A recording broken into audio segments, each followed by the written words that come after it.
Deus deseja ser cultuado? Esta é uma pergunta instigante, mesmo que para uma grande maioria seja uma pergunta impertinente. Portanto, perguntar sobre Deus deseja ser cultuado causa dificuldades na mente de muitos adoradores. Porque para eles já está fechada a questão: Deus deseja a sua honra, Deus deseja a sua homenagem, Deus deseja o seu culto. Mas partamos do pressuposto que a pergunta pode ser pertinente. Culto acontece quando um homem coloca-se diante de sua divindade para adorá-la, para servi-la, para estar na sua presença de forma integral e quase que absoluta, sem dúvida alguma, até porque na compreensão do religioso, escapar aos olhos da divindade é impossível. O religioso entende que o objeto de seu culto, na verdade, merece o centro de suas atenções. E a sua vida gira em torno do objeto cultuado. Sua vida só tem sentido se for articulada desta forma. Na verdade, cria-se uma dependência da divindade que chega a ser praticamente absoluta. A imagem de divindade cultuada, no meu entender, ela passa mesmo a ideia de que não gosta de estar no mesmo nível de outros objetos de culto. Na verdade, o cristianismo, por exemplo, ele nutre essa ideia. A divindade não permite que haja outro objeto de culto. Por isso que o grande combate à suposta idolatria. A Bíblia passa esta visão quando, por exemplo, um profeta repassa a palavra divina. Qual palavra? Abre aspas. A minha glória a outrem não darei. Isso se encontra no livro de Isaías, capítulo 42, versículo 8. Então, essa ideia de que Deus quer ser glorificado pela sua criatura é a ideia veiculada pelo texto bíblico na compreensão dos seus profetas. No Novo Testamento, há uma reflexão nesta mesma linha de exigência na carta do apóstolo Tiago. O capítulo 4 de sua carta, versículos 1 a 6, o que é que diz o texto? Abre aspas, o texto nos diz assim: o Espírito de Deus tem ciúmes. Dá o texto a entender que aqueles que assumem a direção da própria vida, a revelia da divindade adorada, deixam de ter a amizade com Deus e são considerados soberbos. O indivíduo é obrigado a manter esse relacionamento, como já disse, por forças circunstanciais. Que circunstâncias? As circunstâncias da divindade enciumada, mesmo que ele não esteja interessado. Ora, torna-se complicado entender que um Deus, um ser perfeito, nutra sentimentos que expressem imaturidade.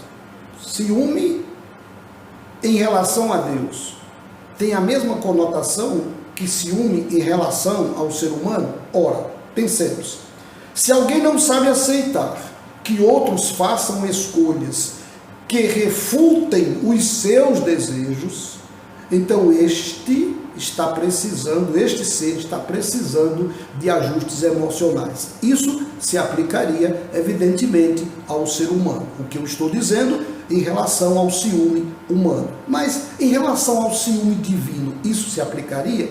Será mesmo que, perguntando, o soberano Criador do universo comporta em si tais desejos?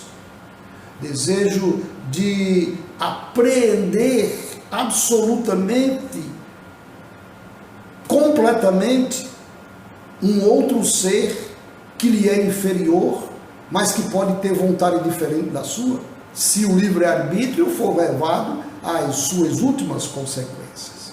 Perceba bem que eu coloco aqui a conjunção condicional. Se o Criador faz exigências autoritárias às suas criaturas, surge a pergunta: para que as criou com capacidade de escolha?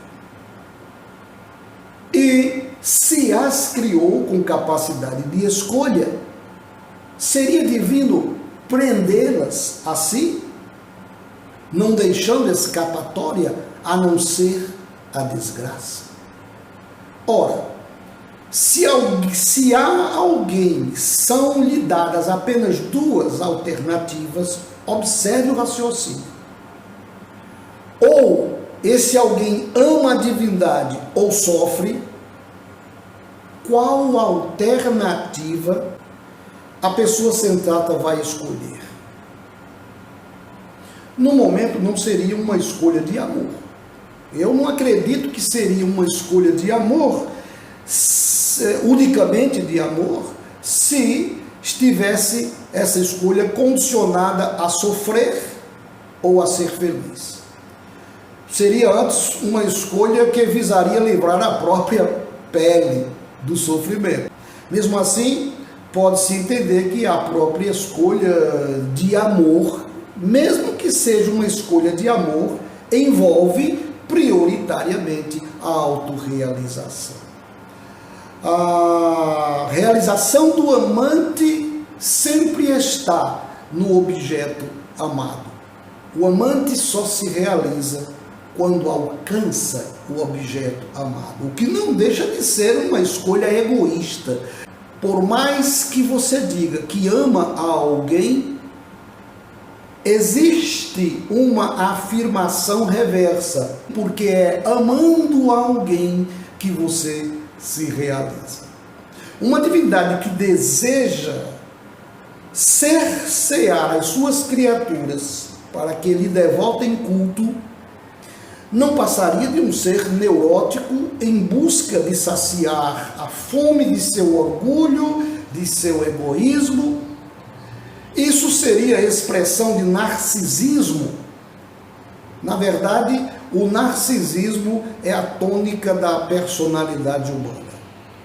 Quando olhamos para o outro, queremos enxergar a nós mesmos. E isto é complicado porque, diante do que nós estamos expondo, cabem aqui alguns questionamentos. Será que Deus realmente quer ser considerado um Deus? A compreensão que nós temos de divindade não estaria merecendo uma revisão? Será que a imagem que nós fazemos de Deus, a imagem que é forjada pelo homem, não reflete antes uma projeção antropológica, ou seja, o homem se refletindo naquele objeto que ele adora? Em outras palavras, não será Deus mera projeção que o homem faz de si mesmo? Não estaria ocorrendo o fato de que tudo quanto este homem pensa, deseja, diz, faz ou deixa de fazer, generalizadamente é em função de si mesmo? Busca-se o próprio bem-estar, o próprio proveito. O homem diz adorar a Deus, mas na verdade isto faz se for beneficiado. Mesmo que seja mártir, mesmo que ele sofra ou perca qualquer coisa que lhe é importante, ele o faz para ter um prazer interior de um ideal vivido. Que divindade que se preza se deixaria relacionar nestas condições? Até porque o homem não busca a sua própria realização interior, e isto mesmo é o que projeta na sua divindade.